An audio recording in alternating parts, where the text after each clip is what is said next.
Welcome to the Encounters Film Festival, Thomas Imbach from Zürich. We're very, very lucky to have Thomas with us today. He has had the most incredible career and has recently, last year, premiered his latest film, Nemesis, at Vision Royal in Switzerland, which went on to be in competition at IDFA. I remember looking at IDFA's lineup and reading about Thomas's film and thinking, wow, this must be really good. Thomas has had an extraordinary career over probably 3 decades now. And I was fortunate to speak to him on Wednesday, and he told me not, he didn't want to talk too much about the past. He wanted to talk about, you know, this brilliant film he's made. But I am going to ask him just briefly to introduce himself and explain to the audience here today that how he's managed to navigate his way through the film industry and be what honestly is one of the few truly independent filmmakers. He seems to be mostly making films on his own terms and producing like great quality of work, which has been noticed globally. So welcome, Thomas. Thank you so much for being here. Oh, I can't hear you at the moment. You might have to unmute yourself.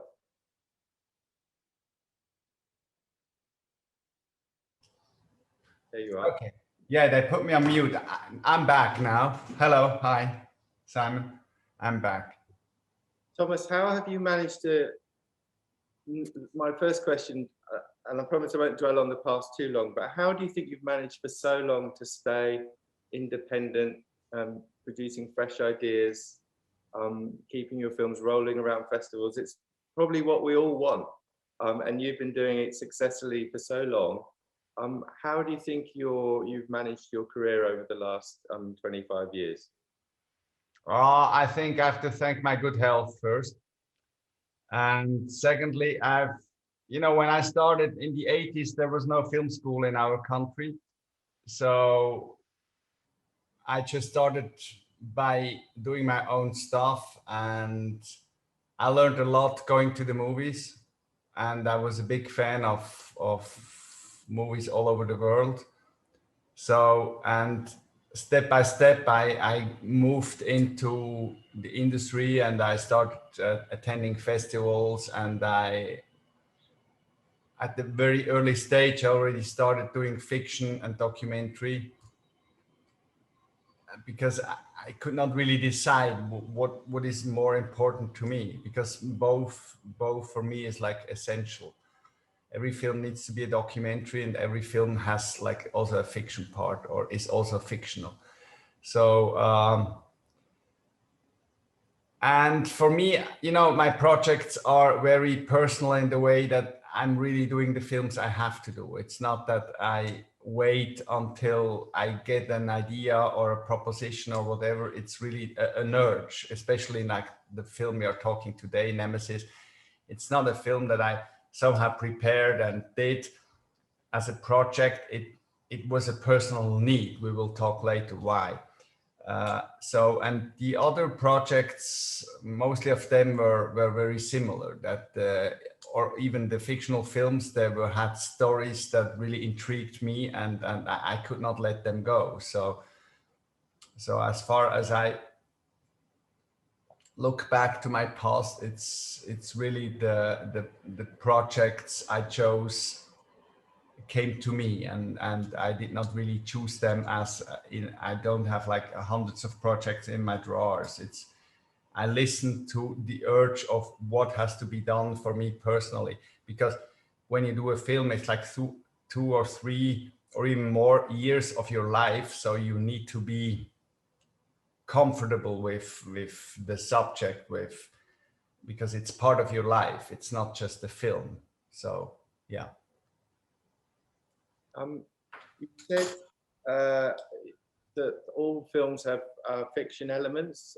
All documentaries have fiction elements? All fiction has documentary elements. How do you see the boundaries between the two spaces that you work in, fiction and documentary? It's not really for me to decide, you know, because obviously when you work with actors, then you're in a fiction world. But even in the fiction films, I worked a lot with non-actors. And when I do a documentary like Nemesis or Day is Done, these documentaries consist of completely, it's documentary material, but the way I edit it and I compose it is not documentary anymore. It has other. Then there I try to have like a universal story in the film, that it's not just about the documentary subject. So before we get to Nemesis, I just want to briefly touch on this notion of independence. I think it's quite intriguing to a lot of younger filmmakers out there. What would you describe yourself as independent from, and why is it so important to you as a filmmaker to be an independent filmmaker? You know, I think in our world, I mean, in Europe or in Switzerland, everybody is an independent. I mean, we don't have a studio system, and it does not really exist. But furthermore, I mean, there are people who work more in the industry, like for television or series. So there is like different grades of independence. And for me, I just took the liberty to do, as I explained before, to do the projects I need to do. And this is a very personal choice. And sometimes it can be at odds with the funds or whoever helps you to finance a film. You really have to convince them that this is the project you have to do it. So independence in this terms means that you do what you want, basically. And it's a kind of a luxury to do what you want. But you always have to pay a price. You know, you have to struggle. Nobody is waiting for your project. So either I mean, this is also personal choice. Some people feel better in an environment of television or wherever. I would not judge about that. And some are more lonely wolves like me, who really stick to their projects and then get stubborn and do them. I mean, you have to be stubborn to make a film. I mean, this is like crucial for everybody who makes film. You have to be really a bit insane to go through this jungle, because and even today we see there is lots more films. We have to get adapted. What does it mean? Because when I was young, we had the chance to follow more or less all the films that were in the movies. But nowadays that's over. We are overwhelmed with films. It's similar with books. You know, we have, since more than 100 years, we have more books than we can read. So it will, yeah, there will be more niches, and yeah. I think we'll play our first clip of Nemesis. We'll start the conversation about this incredible film. Is there anything you want to say to introduce this film before we play the clip? No, I think we can talk after. I really hope some people have know it, and but it's always good to discover a film by images and sound. Okay, all right, let's do this, Thomas.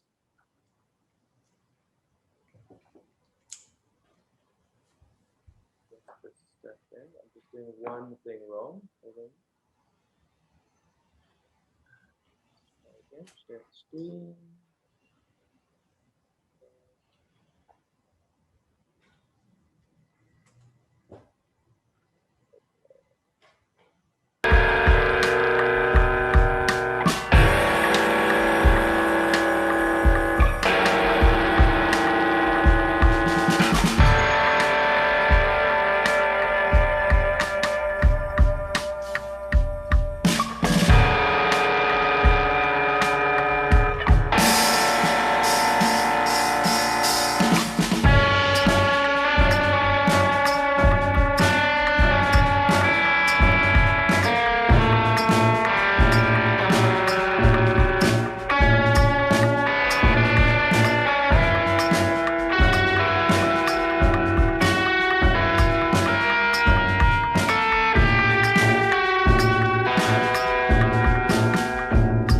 Vorsatz fürs neue Jahr?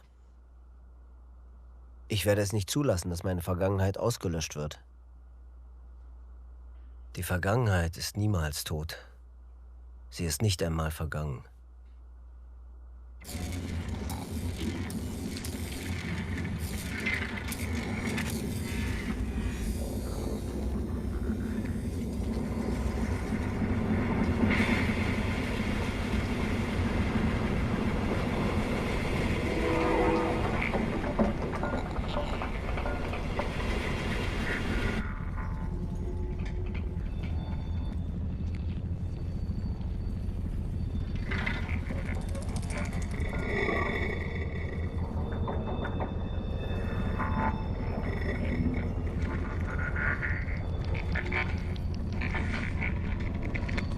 Meine Großmutter ging nach der Schule in die Fabrik und arbeitete als Wicklerin bei Brown und Boveri, die unsere Eisenbahnen elektrifiziert hatten.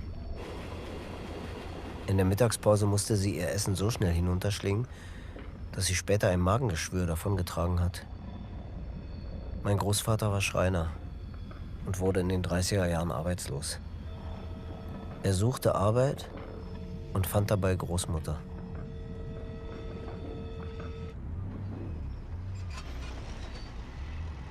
Beide kamen aus Bauernfamilien. In der Schweiz waren wir alle Bauern, bis die Eisenbahn aus unserem Land einen florierenden Handelsplatz gemacht hat.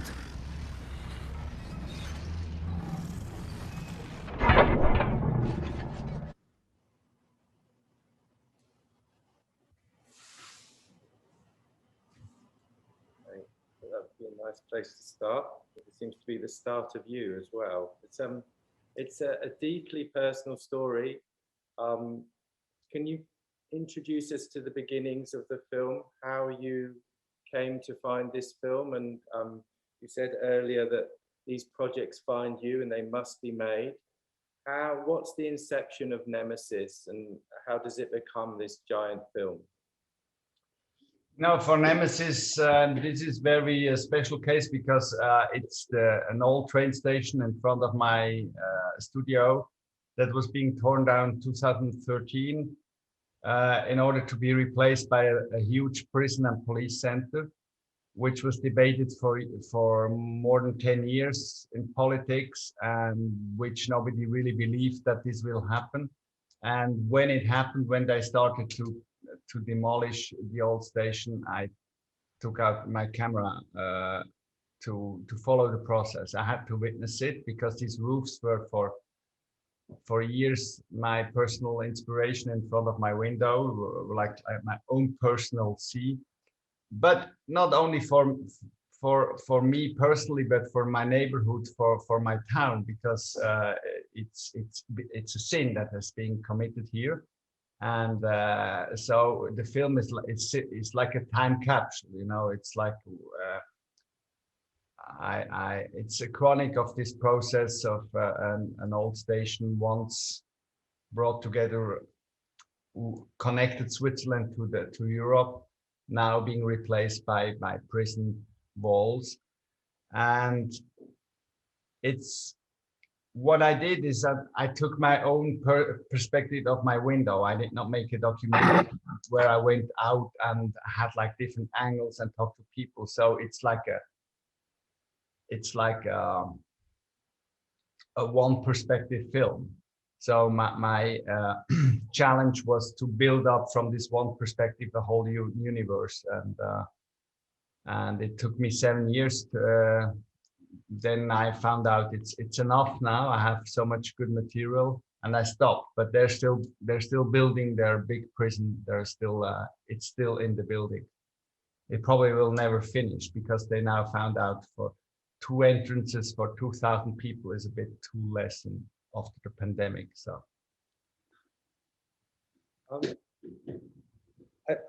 It could not be more timely, you know, the methodology of this. You're filming outside of your window, but this is pre-COVID, isn't it? You released the film just as lockdown happens.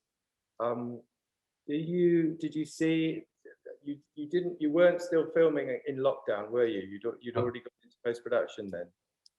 No. The film was just finished. Lockdown was the film was like mixed. It was like nobody had an idea what this could be. So, but the film was finished. And when the film got first shown, I mean, it was touring around the world, now streaming around the world. And everybody is saying, yeah, this is a lockdown film. But I mean, I had my lockdown situation for 7 years before. So it's a happy coincidence. I did not plan that. And it's the first time I discover a film first in streaming and not in festivals and cinema, and the public is always on Zoom and like now, and it was a very different, and I was very surprised how much people learn from my film, even watching it on streams. You talk about not allowing your past to be destroyed, Thomas. And I actually know another filmmaker who describes documentary filmmaking as committing almost an act of violence on time, you know, manipulating it deeply. And I was thinking then when I was watching that sort of stop frame, 3 frames a second, you are sort of sculpting time on your own terms. Showing it in your own way. Can you describe a bit about the sort of methodology of the filming and explain about how your process works? You know, there was one basic, very simple film trick in when the walls collapse of the old station and I let them play in reverse, like a fantasy of rebuilding the old station. So, and in filming, it was more or less, you know, demolition of the roofs. There I had to prepare and to wait until the roofs collapse. But all the rest of the film I just shot while doing other work. I developed the sixth sense of when something is happening in front of the window, and then I just ran to the window and shot it, or I missed it. I also missed a lot of good stuff. But then when the when there was like an empty big space, nature was taking over, and I had like hopes that maybe politicians will not find enough money for their prison, and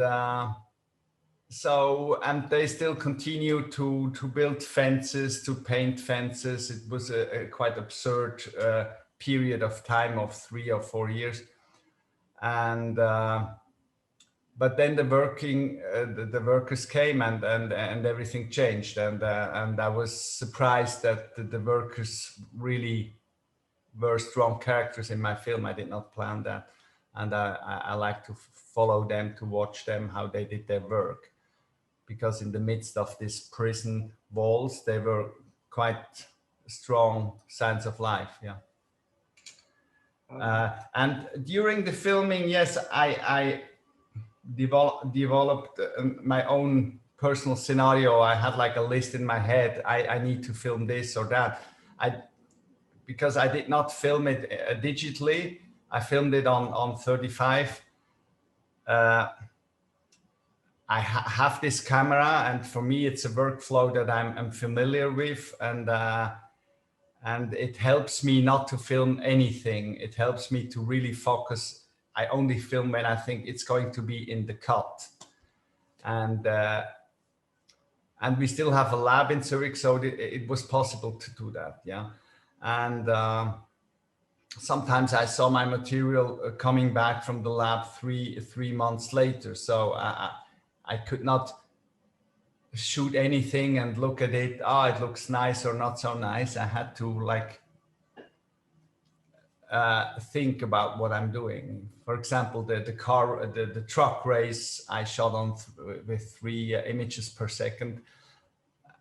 I tried this out, and yeah, it looked great, and I then all the effects I did in camera. Yeah, the effects of slow motion and time lapse. Yeah, either rolling the camera very slow or rolling it very fast.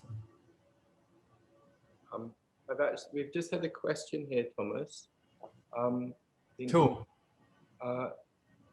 Sort of what you're alluding to at the moment. The film works so uniquely with time, especially striking with the fast motion of some of the construction and reversing the footage of some of the destruction.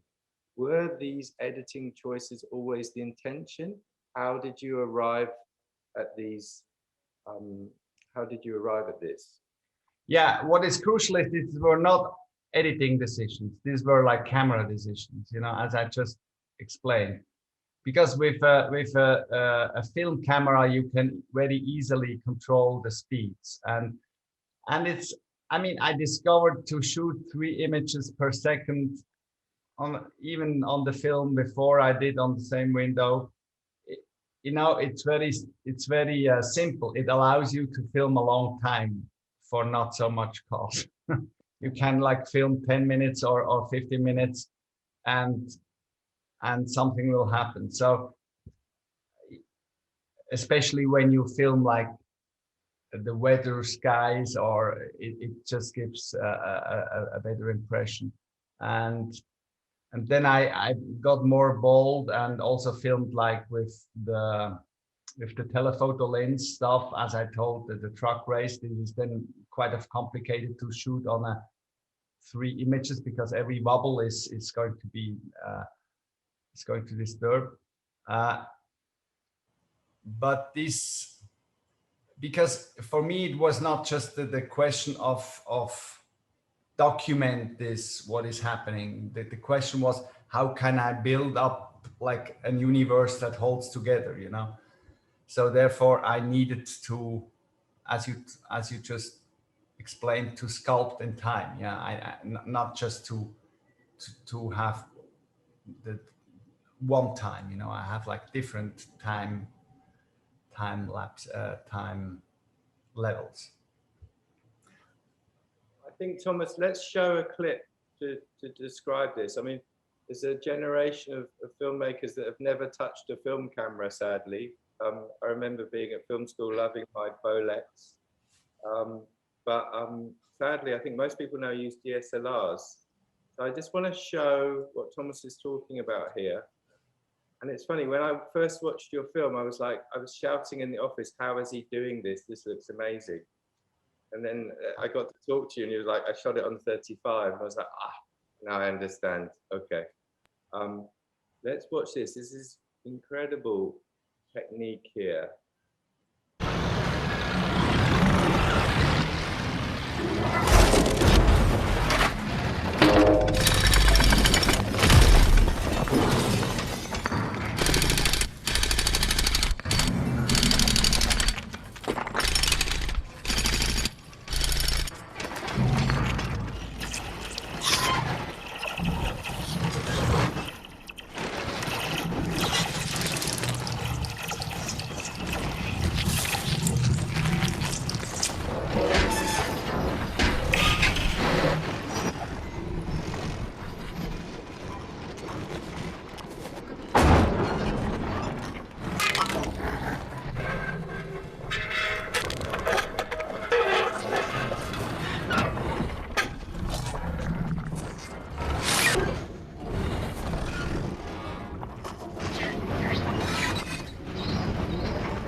reared himself a throne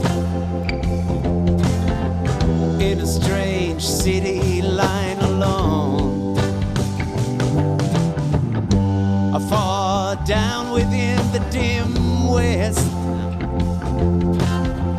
where the good and the bad and the worst and the best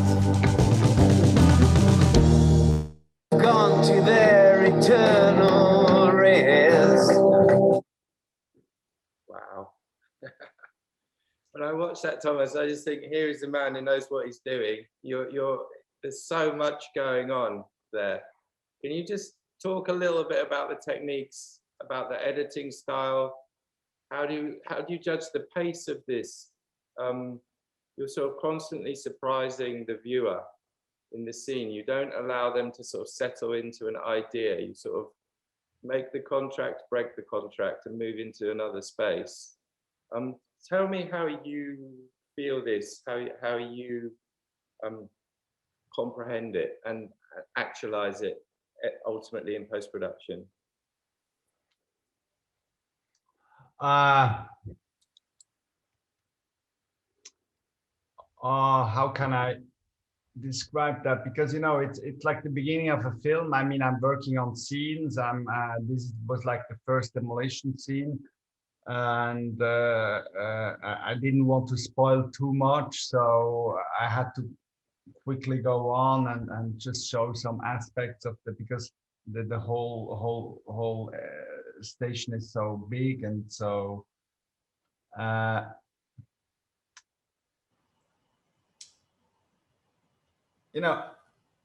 first I had this like silent material because I could not focus on sound when I was filming, because it was every time it was a matter of seconds to catch it or to lose it. And on sound, I only worked in post-production. All these sounds we were hearing now, Peter did, my sound designer, and we worked together since long years, since 1990, and he was lucky for this film because he never gets a film without sound. So, and we were both fans of Jacques Tati, so we were looking for this humor. Also to transform the machines into big animals eating up the old station, and this was very inspiring. And to transform these documentary images to dinosaurs, and so there we had a lot of liberties that really went in you work like in a fiction movie or like even like in an animation movie. And also with the songs I started with a musician I worked already for another film. He pre-recorded a lot of songs before I even started editing. And in editing, I tried out what songs works for this film and where and how. And so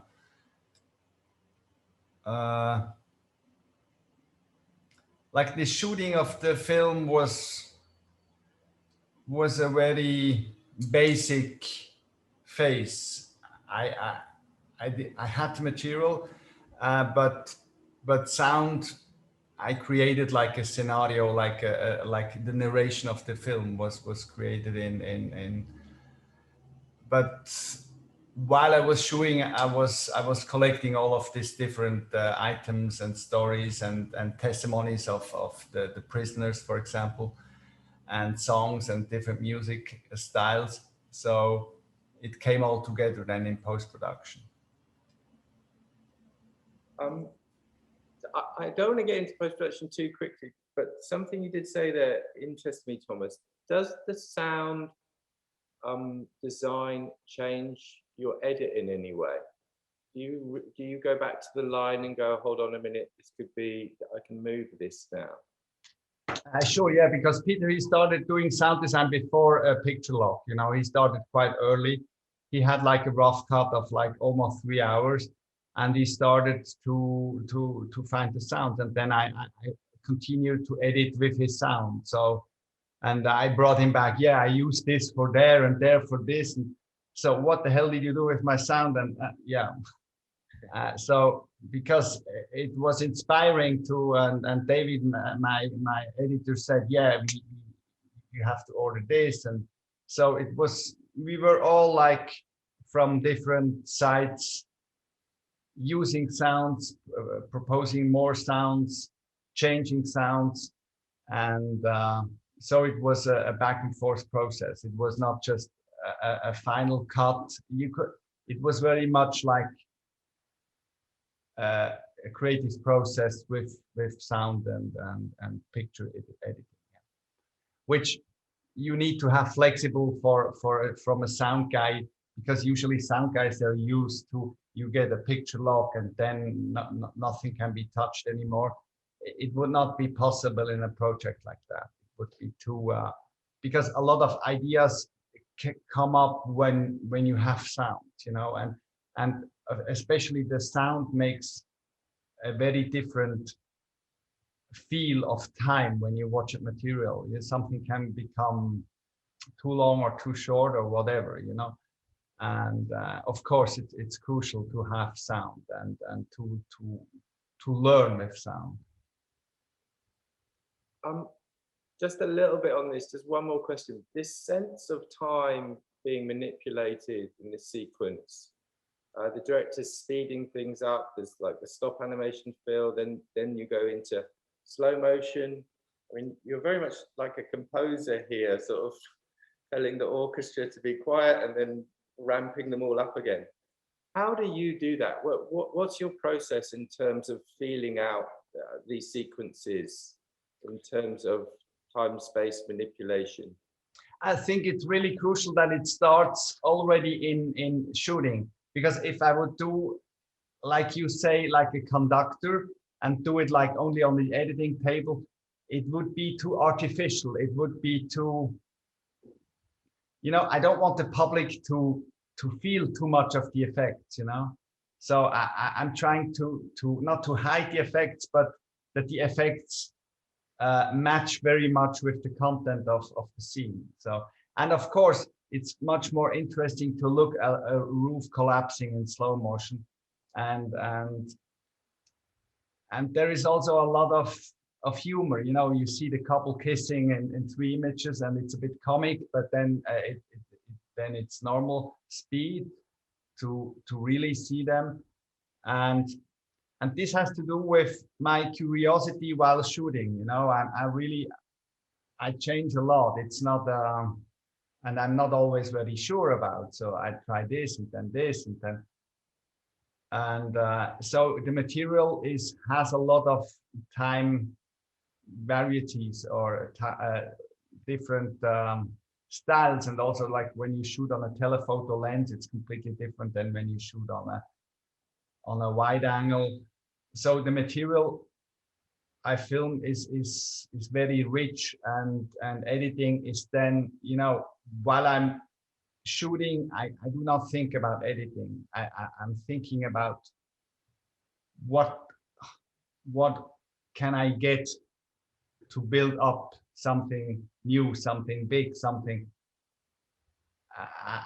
And yeah, I'm in a state of curiosity. I'm in a state of discovering, because as I told you before, I have a list, but the list is not complete. The list is always changing, you know, cutting stuff on the list, discovering new stuff. For example, I did not plan to film like the army airplanes, but suddenly the army airplanes were interesting with this testimony of the Kurd guy talking about what he did when in his country the army jets flew over him. And so, and I think, you know, my theory or my conviction is you cannot do anything in editing. You can only edit the film. You can only edit the film the way the film wants to be edited.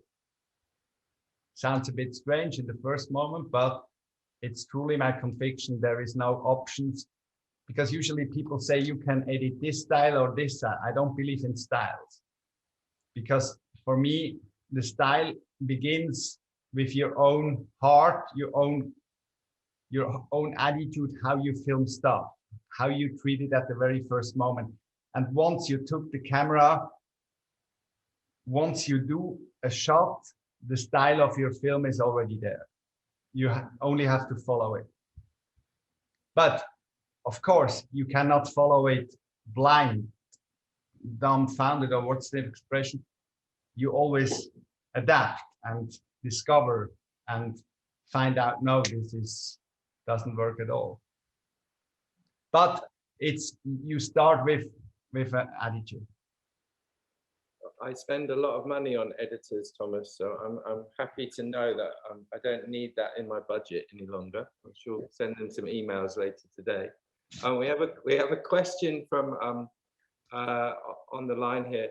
When piecing together 7 years of footage, do you prioritize the logical conceptual side of the narrative when deciding on edits and sequences, or do you choose whatever emotionally moves and challenges you?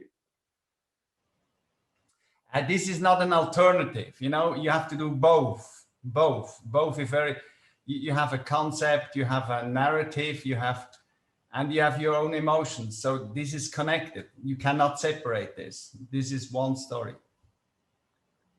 I want to share one of the testimonies now, because it's important to discuss this in this film. So let's share the screen again. There is other questions. Did you see? Yeah, I'm just going to save that question, Thomas, because that is going to go into our... Great.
So let's brush on privacy. We discussed it previously before. How does one film kissing people out the window and maintain a sort of balance of art? And is this becoming voyeuristic? Is this problematic? I mean, I know that this question would have popped up many times for you. How do you justify filming these moments, Thomas, out of your window without the permission of the people involved? It's voyeuristic, of course, but as this couple, you know, I followed them for years, and they did not really hide, and I even greeted them at some place, so I didn't feel they were like hiding up. And so for me, it was crucial to have like these signs of life apart from the construction site, apart from the fence, that with the kids and with the couple and the football players. And so it's like to build up this zone with, to build up the zone with the prison and the police center to the normal world. I just needed to have this contrast. Yeah. And you know, of course, I have much more material, private material, and it's my own personal choice what material I think is justified to use in the film, because in my conviction, I give them like, this is like a part they get in my film. So, and it's not about them being a kissing couple and discover if they are cheating or not. It's really like a part of this universe. So, and but of course, this you need to decide for yourself as a filmmaker what you can do and what you cannot. Well, I suppose the obvious question, Thomas, is what wouldn't you do? Is there a line for you, or is that a very sort of blurred, imagined space? Sorry, is there a lie? I didn't understand. Is there a line where you wouldn't, something you wouldn't film? Is there like mentally a step you wouldn't? Yeah, sure. I mean, I wouldn't, as soon as I find out that people don't feel comfortable when I'm filming, because I do not hide behind the camera, they can see me. If I feel they do not feel comfortable, I would not film or use this material. And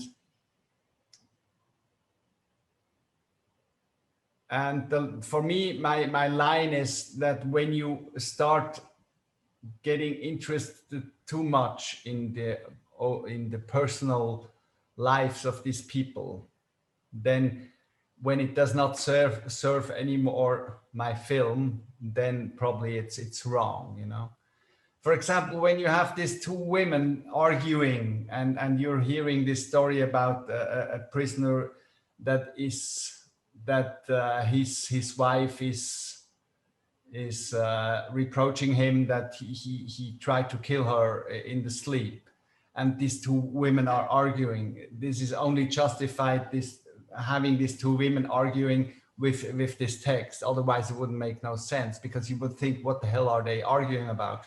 But with this narration together, it gets a nice it tells us something different. Yeah. So it's not, there is not really an overall line where you can say this works or this doesn't work. It really depends on the scene, what you're doing with one shot or the other. There's a question here that's going to lead us into the next section, to do with the testimonies and your own personal experiences in the film. How do you decide on the narration as a balance between other people's experiences and your own? This is a massive, massive part of this film. And this is, you know, it's very simple, because I start with the demolition of the old station, and I connect it to personal stories of friends, my grandparents, parents, like dying experiences of my own. But as soon as the station is flat, as there is an empty space, I start thinking about what will be my future neighbors. And my future neighbors will be inmates, and policemen, of course. And so I started to be interested in what is it to be put in jail with no judgment. And so I collected these testimonies that Lisa, she went for her own personal political reasons. She went to the prison to not to collect, but she went to the prison to talk to people and to visit them. And so I learned about these stories, and I could introduce them into the film because she gathered them over the years. So, and I learned a lot about migration, and with these testimonies, I could also build up. I could bring in the sea, the Mediterranean Sea. I could bring in the desert into my landscape. So. And that was for me very crucial to get out of this mourning from the first part of the film to a more vast understanding what is our world about today. Yeah, it's a lot about migration. Yeah. Okay, let's play one of those clips, Thomas. I just want to just prepare this here.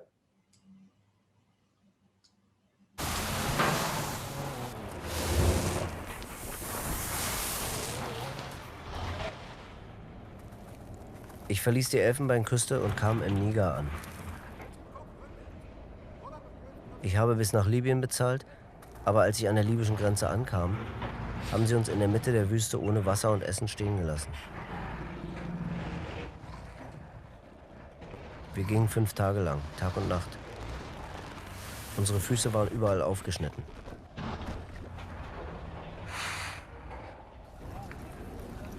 Es war ein rauer Wüstenboden mit Felsen und Sand. Am 6. Tag wurden wir vom libyschen Militär verhaftet. Diejenigen von uns, die Geld hatten, wurden auf eine Seite gestellt. Ich und ein anderer hatten gar nichts in der Tasche. Also mussten wir den ganzen Tag bis zum Sonnenuntergang warten. Sie holten die Leute mit Geld ab und fuhren sie in die Stadt. Mich und den anderen ohne Geld fuhren sie direkt ins Gefängnis. Das war mein erstes Mal im Gefängnis. Sogar das Wort machte mir Angst. Gefängnis.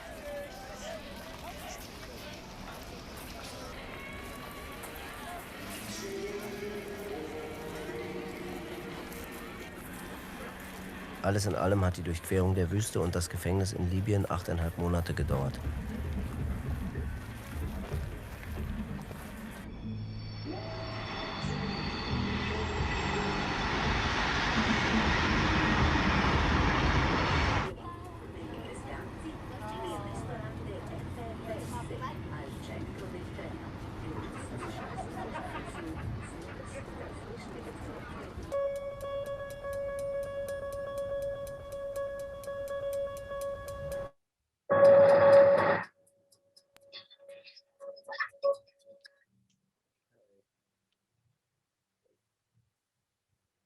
You touched on it a bit there.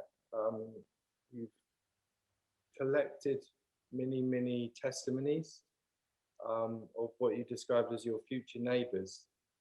Can you talk a bit towards the selection process of these testimonies and how you attach images to them in the film? It's quite striking there, these big, brutish motorcycle, heavy metal fans drinking whiskey whilst you're hearing about a man who's basically, his life is on the line. How do you draw the sort of parallels between the two spaces? The selection of the testimonies was during a long time because I had the testimonies already some years ago, but at the early stage of the film, I also wanted to include other voices of politicians until I found out that the the process of election and politicians, everything is too complicated in this film, because it was always politicians were like defending this building because of another building, and it was too complicated to cover that in the film, until I found out it's better to focus on one narration and on one speaker, and then I had these testimonies a long time. I was not sure at the beginning to how to narrate them, but when I found out that most of the people were not in Switzerland anymore, I could not really then include the original voices in the film. So yeah, then I decided, let's do it in one voice.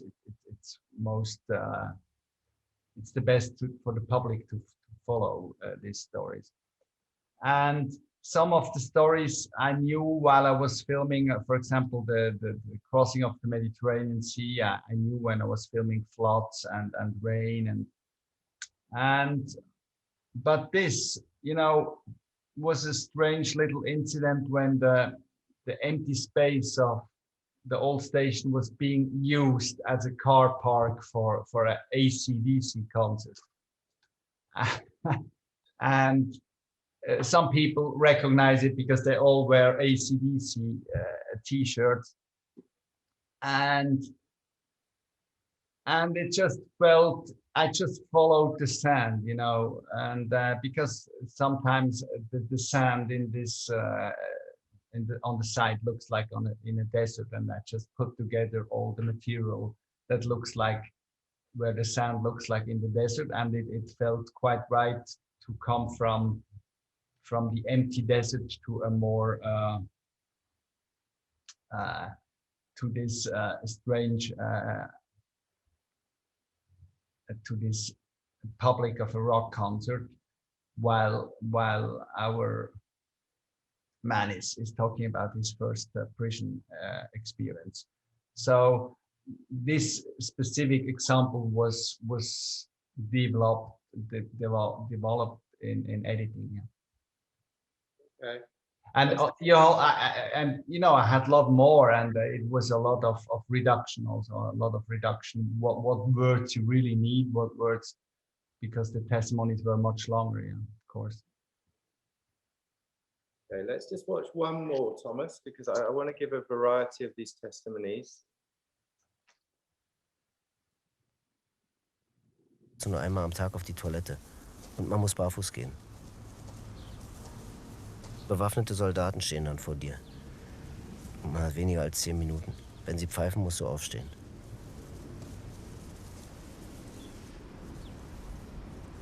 Manchmal haben wir in einen Plastiksack gemacht. Man hat kaum eine Chance, von der Kaserne zu fliehen. Aber ich und ein Kollege, wir haben es geschafft. Wir haben uns versteckt in den Büschen, bis die Aufpasser weg waren, und sind dann in der Nacht weitergerannt. Es ist okay, mit Lohnkürzungen bestraft zu werden, aber nicht mit Gewalt und Fesselungen. Das hat mich wütend gemacht und hat dazu geführt, dass ich mein Land verlassen habe.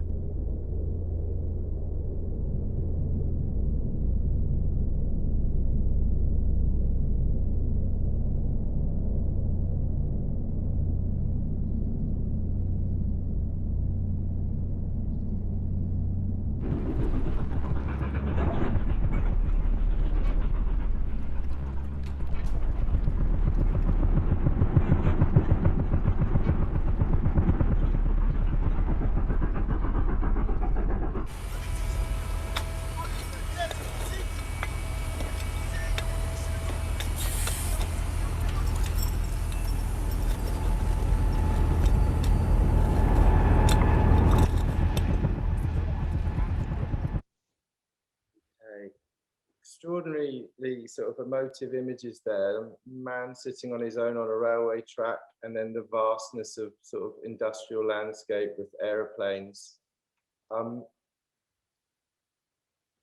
With regards to the testimony itself, why did you choose those images in terms of this man trying to leave his country, trying to go to a foreign space? Here, you know, you missed the beginning of this this narration, because I started out with my own personal experiences with military service. Because when I was young in Switzerland, you had to go to military. While this, maybe for you in South Africa, this is not very evident, but these people collecting branches and working as gardeners on the side, they do a civil service. You know, they do something to not to military service. That's their nowadays you can choose. You can I mean, you cannot choose, but you really can do a civil service if you insist. And that's what they are doing. They're not do military service. And in some African countries, it's really a big issue not to go, not to do the military service. And this is really for some people then a reason to leave the country. And I started out with, when I was young, I had like the option of doing service or going to the doctor or going to prison. And because now, yeah. And therefore, this specific testimony was linked to this civil service, these boys working as gardeners. Yeah. I mean, that felt just like it's just like the scene that needs to be told like that. And of course, I mean, the airplane is probably the biggest jet nowadays. This big Airbus in slow-mo. This is, yes. Yes. Hold on. Are we going to the next? Yeah, sorry, Thomas. I jumped ahead of you there. Okay, you're ahead of me. Okay. No. Is there more questions? Yeah, we have a question here. You've been filming the space for so many years. How did you decide or know that you were finished? Yeah, that's a good question, because it's very easy to answer. Because I finished it when at the end of the film, you see the workers gathering for a grill, and like the raw building is finished. And when the raw building was finished, these heavy workers left the site. And for me, I also left my shooting, because I didn't want to finish it as a posh police station with a posh facade and everything. I wanted to stop it as a ruin, when like the raw building was finished. And I was happy to finish because I had so much material. I knew I don't need more material, and so the film is now more than a year being shown around the world, but they're still building. So makes me happy that I not have to wait until they finish, because probably they will never finish. So it was more a relief to stop because I don't have to. Yeah, it was quite stressful to always be on alert. So I'm happy not to do it anymore. But I'm very happy I did the film. I'm very happy I have this transformation process, and because this is I think it's important for us to have these witnesses. You said that the other day. I just want to follow up on that. You said you were relieved not to always be on alert. I'm trying to just imagine your process, Thomas. Are you like having a coffee and you can't relax because you think something interesting is about to happen outside of your window? Are you how are you doing this? If I come round for a conversation with you, are you always looking over my shoulder to check something? Yeah. It's an obsession. It's an obsession. Of course, it's an obsession, and also for family life, it can be quite disturbing. Yeah, when you have like dinner together and suddenly I hear something and I run out and they all think he's completely mad now. So it can be stressful also for your family and for your friends, because your attention is always somewhere else. Yeah. And yeah, this is like you pay a little price, because you get upset, you know, you don't want to lose this or that, and so it's an addiction also. And it's good to find out that there is a point to stop and to transform it in a different, because editing then and post-production is like any other film. It's like you create something, and the only thing then I really waited for was the last fireworks, because I needed to have fireworks into the facade, of course.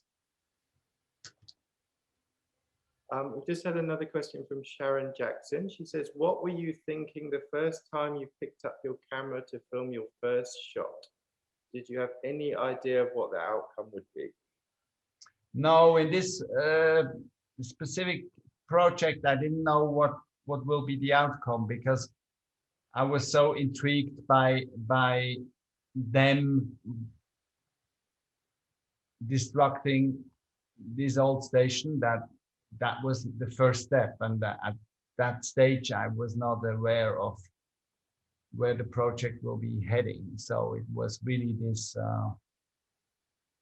the initial motivation to film this. Yeah. And this was in 2013, and yeah, so. But of course, I knew as soon as they will demolish it, something will happen, you know, something will. I knew that it's not for nothing that they are doing that. Okay, I want to share one more clip of the film, which is a very personal clip, and talk a bit about the personal testimony in the film itself. Let me just open this, share, and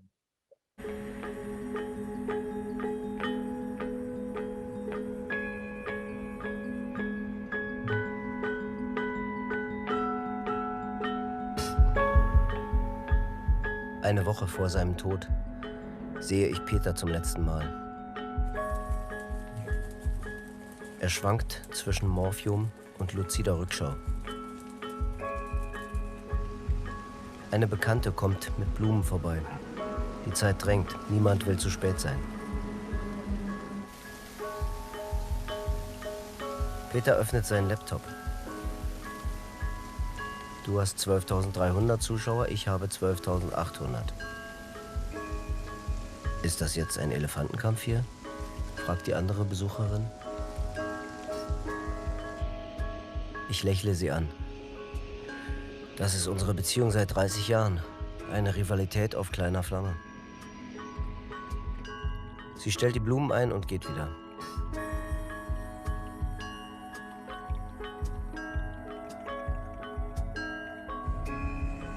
Peter will die Tagesschau anmachen. Mehrmals kommentiert er. Seltsam geschnitten. Vor dem Wetterbericht will ich ausschalten. Nein, er will noch ein bisschen Werbung schauen und lächelt weiter über die Schnitte. Weshalb will er in diesen letzten Stunden die Schnitte von Werbespots mustern? Was würde ich als lebenslanger Hypochonder an seiner Stelle tun?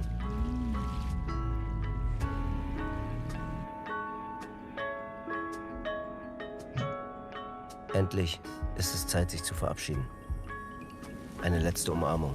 Kein fester Druck mehr. Ich vermisse dich.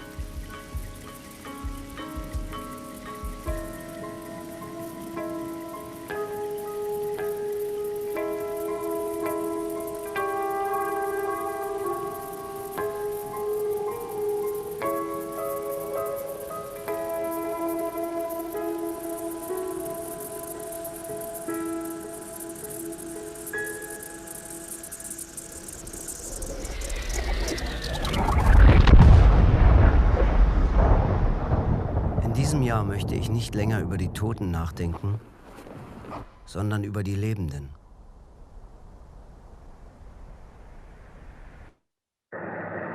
Also mach's gut, Pete. So incredible recollection of the death of your friend Peter Lichty, monumental filmmaker.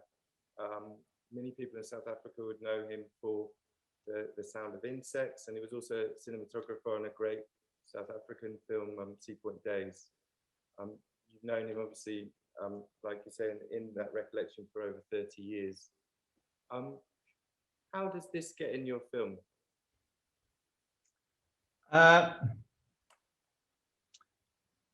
Because it was a very, I mean, it was a loss. While I was losing my neighbor, I was losing a friend. So it was very organic that this experience of losing I mean, it was my first personal friend I lost. Usually, you know, people like parents or grandparents dying. So, and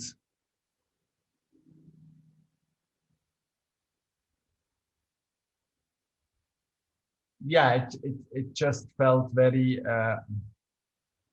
connected, everything. So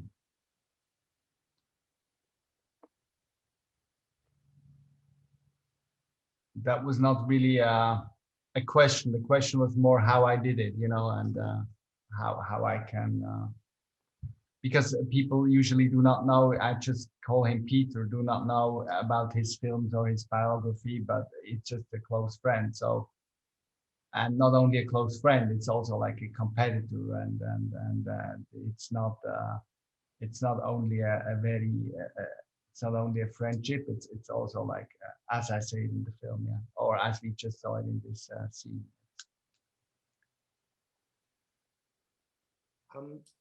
Do you can you talk a bit to the personal recollections in the film, Thomas? There's this sort of weaving of the testimonies, and then these, like, obviously very personal moments you yourself share about your family, your friends. How do you make the decision to bring those in, and how do you balance them off the testimonies of the prisoners? This was motivated by the overall narrative of the film. I start with the destruction of the station, and I end up, I mean, and as soon as there is just an empty space, I start thinking about the future, about my future neighbors. And then, of course, I start working with the testimonies. It's very simple decision that at the beginning I'm so obsessed with the destruction and death and melancholy and everything. So at a certain time, for example, here I'm saying I'm no more. It's not anymore about past. It's about future now. I have to look into the future, and of course, then you cannot just get rid of the past. You know, past is haunting you. You know, and of course there will be, and even in a very latest scene, there is another memory of Peter lighting a Chinese lantern, you know, and also connected to fireworks, and yeah, it's right. It's a balance, you know. It's on the first level, it's very simple. You start with past, you go to future, but then you find out past is not really dying out, so it will live on. So, and past will your dead friends will visit you, will haunt you in your dreams. Okay, I want to wrap up the Nemesis section. I just want to, you are an independent filmmaker, and that often means editing the film yourself. I've noticed over the years, and that seems to be a big part of this process for you. So can you, for all the people listening out there, can you describe your post-production process? I get that you've got your camera, you're nervously looking out the window. Family dinners with Thomas isn't much fun because he's not paying attention to anyone because something interesting's happening. But there comes this monumental moment in any film where it has to be cut. And that can be often petrifying for filmmakers. Film making and shooting is fun, but sitting down sometimes with 100 or 200 hours of footage is, makes my stomach sometimes have butterflies. Tell us about your post-production process, how you don't panic, how you start to construct your film. I've always edited my films on my own, but I never was all alone. So that's difficult. I could not edit it all alone. I need like sparring partners. I will always have sparring partners. And here the collaboration of David was very important, although he was here only for like 7 weekends. But it was very crucial to have a sparring partner. But what I do over the years, and I started very early in this conversation to say, I believe in that the film edits itself. It's not me as an editor who's bringing up the style. The style is in your attitude and when you bring up your first shot. But what is crucial for me is when I'm shooting, I feel very,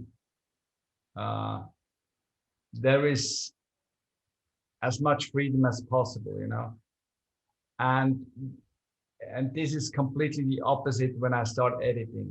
You really have to start to deconstruct what you shot to this big house of material. You have to demolish in order to discover your material. And what I usually doing, I'm usually having, for films like that, I'm preparing a visual library. And with this film, since more than 20 years, I'm doing that. I'm working with card boxes where I have like the shots. I print like in earlier films. I have like a printer. Nowadays, I do it in the computer, or I also have photo books where the material is in the chronology of the shooting. So I'm looking for alternatives, not only to work on the computer, to have like different haptic material around me, because you always this search in your material, and to prevent not only to search in your computer, because you get fuzzy always scrolling through the material. I build up like those kind of materials to have material to grasp. What's the word? To touch, yeah. And so this is a crucial process before I really start editing to prepare the material, because in my conviction, the edit of a film really depends on how much you control your own material, because I think it's very dangerous to have a rough cut and then to forget about the material, because for me it's important to always go back to your entire material, and not, because you will always find something that in this new perspective is very important, or can be a big help.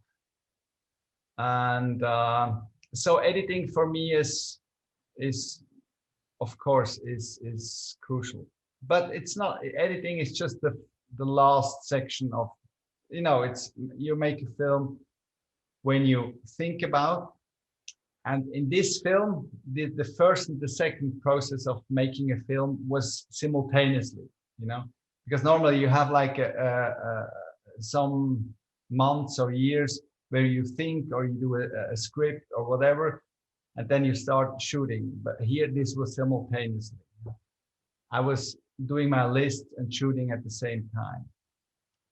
So usually for me, a film is always in 3 sections. And for me, what is like very crucial, that you do not, that you keep the freedom to find your story or to invent your film in every of the 3 sections from anew, that you do not just execute what you once wrote down, and that you do not just edit what you once wrote down. So for me, it's very important to discover the film in every of the 3 stages from scratch. So, because otherwise I just would feel as to finish something. It's not about finishing, it's about discovering, it's about opening up, it's about what the hell did I do? And so and especially in editing, you really get confronted with what the hell you did. And because and you learn, and you will be a critic of your own. You have to be very strict and very, and also that you need energies, sadist energies. You need energies to, or masochist energies. You need to kill your darlings. And of course, you always have darlings, and you always, you get in love with so much, and this is a personal process too. And of course, there I'm happy to have help. I'm happy to have sparring partners, and to have projections, and to have like to learn what the material looks like to other people. But it's not.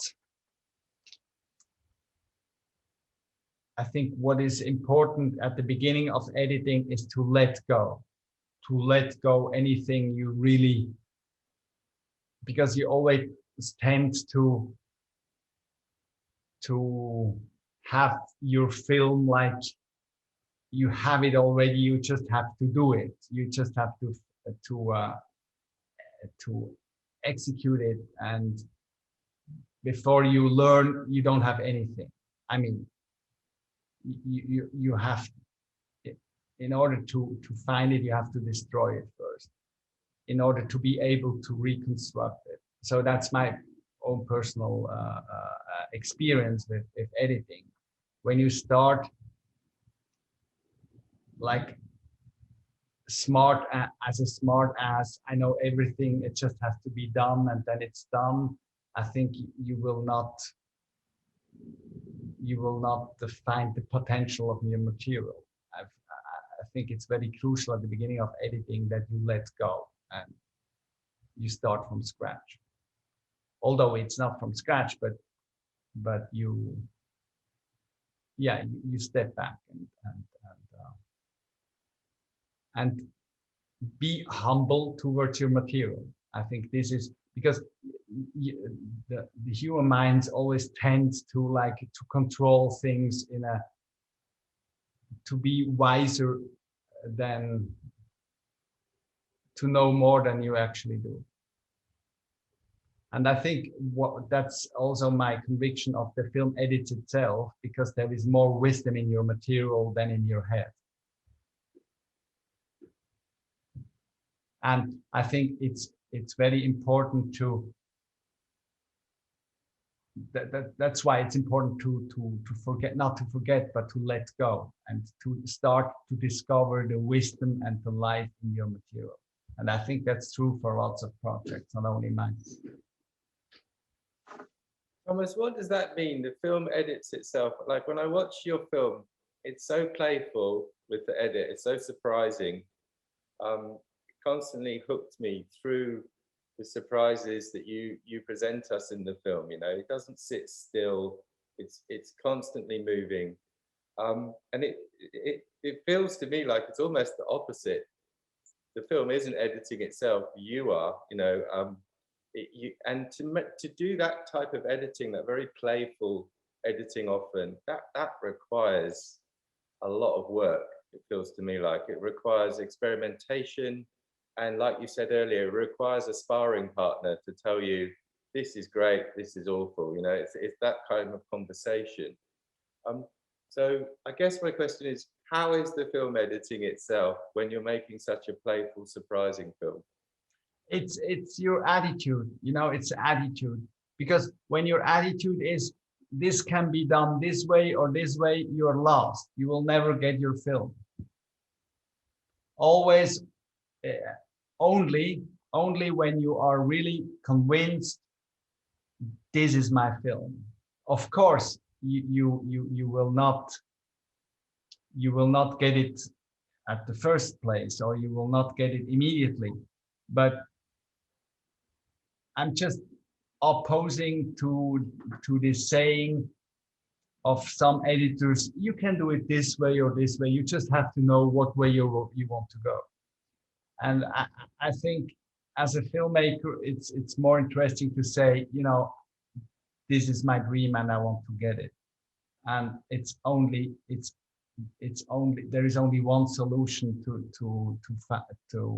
find this, to find it. So, and it's more about how you, because, for example, you know, some editors have like, I have version A, B, C, D, and when David's saying, yeah, we have to save this as a version, blah, blah, blah. I say, no, I don't want a version. I never go back in versions. I always go forward. I never keep old versions. I mean, I keep them, but I never really reconsider them. When an old version is old, I will not look at it. I will go forward, you know, because because you get insane by going back, or maybe this or that, because you have to move on with your film and not to get lost in versions, you know, because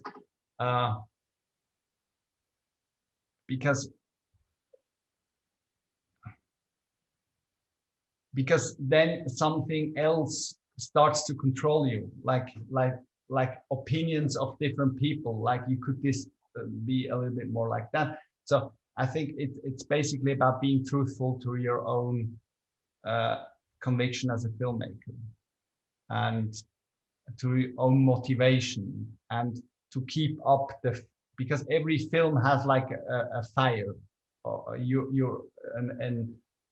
personal motivation, and you really have to stick to this fire inside of you, and it helps you not to get lost, because it's always the big problem nowadays with all these hundreds of hours. You get lost.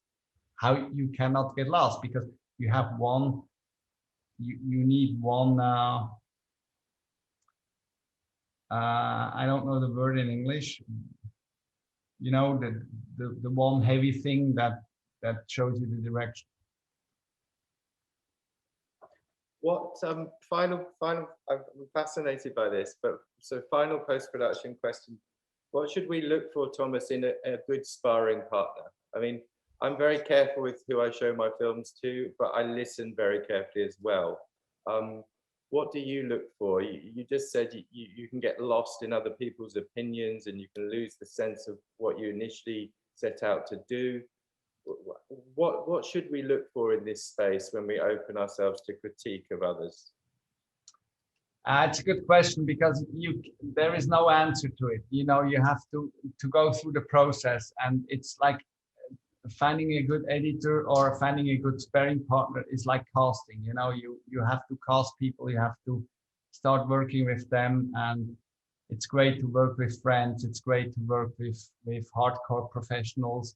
It's great to work with brutal people that are very brutal, but it's also good to work with people that are very empathic, show a lot of empathy. There is no rule in it, you know. You have to try this out. There is no because every filmmaker is very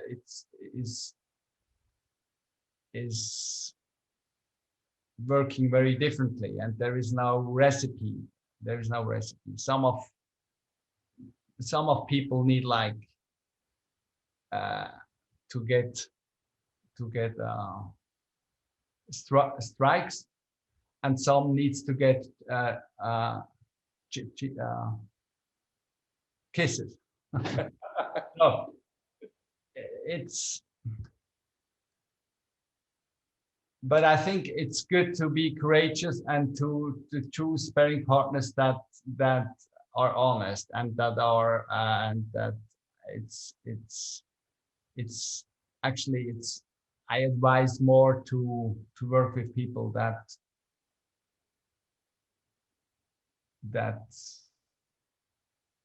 dare to criticize your work, but for the good reason and not. And for me, when I think somebody is criticizing my work for his own reasons or for exterior reasons, for style or content or whatever, then I start to become hesitant or doubtful. But when people are starting to criticize my film in his own terms, when they help me that the film finds it his own, then I start to listen, because then when they start to become advocates of the film, then the collaboration can be very creative and very and some people are able to be in the service of your film, and some people are not so able. Some people have like prejudices. It has to be done this way, it has to be done the other way. And there I'm very skeptical. Final editing question. When is it done? You've got your photo books, you've got your visual references, you're obsessively looking at lines, you've got previous versions. The final day of the edit, how do you get to this? How do you know? It's your guts. It's your guts. But it's not.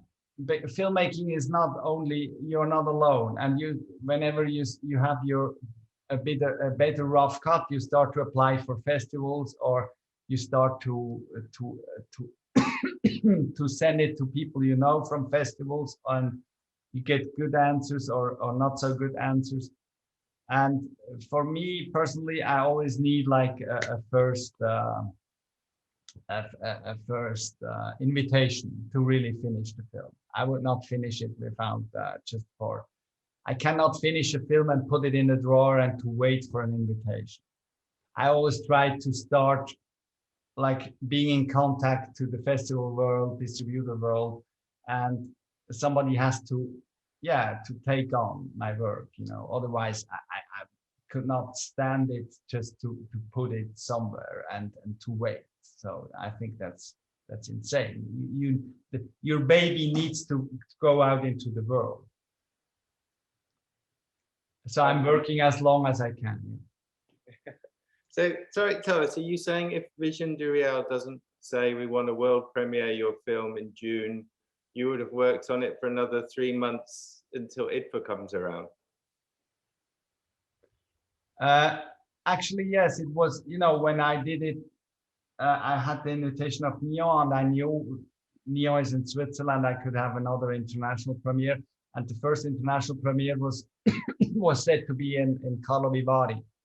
And I had an invitation there. So the setting was like these two premieres, but then it did not happen because of the pandemic.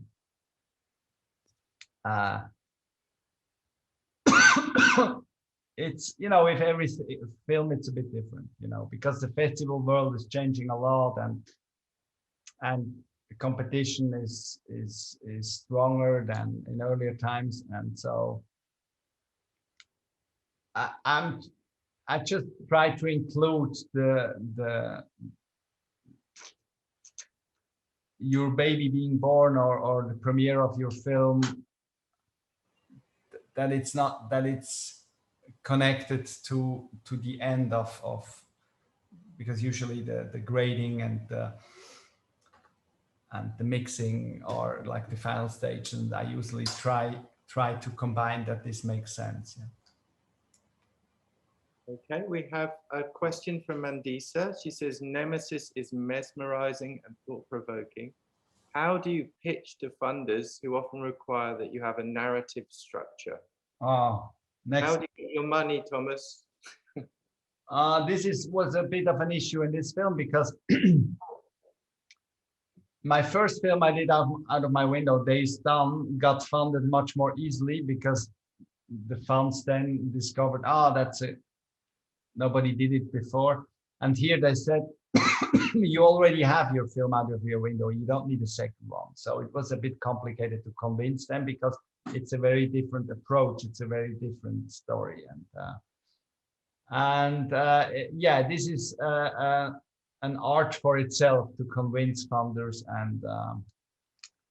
and in documentary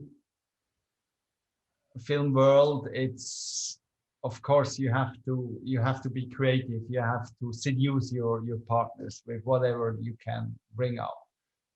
Most often, it's the best to seduce your funding partners is with strong characters.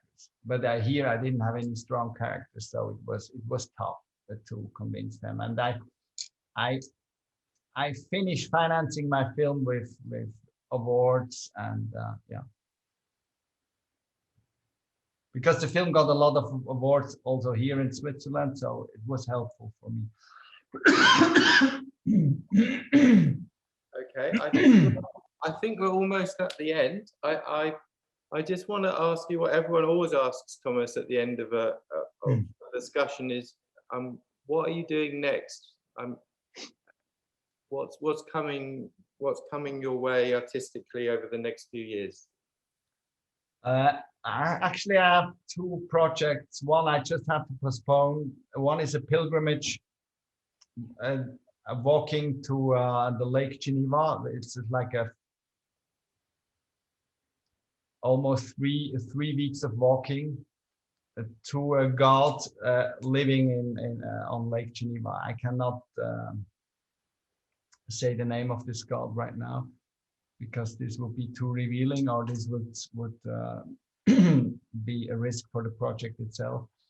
And it is also a very spontaneous project. I found out in March when I discovered this god in a Zoom call, and I said, now it's about time to visit him because soon he is going to die. And the other film is a fiction. It's an adaptation from a book from Arthur Schnitzler, who lived in Vienna in the 1920s. Yeah, it's a project where I have a proper script and I need proper financing. So I'm working for financing now and script writing and all this. And obviously you've made 2 window films, so the annoying question to you is, will there be a triptych? Will there be a 3rd window film, and can we expect that soon, or is that in 2040? It's a good question. But, of course, I'm also thinking of a triptych because it's like, it feels natural, but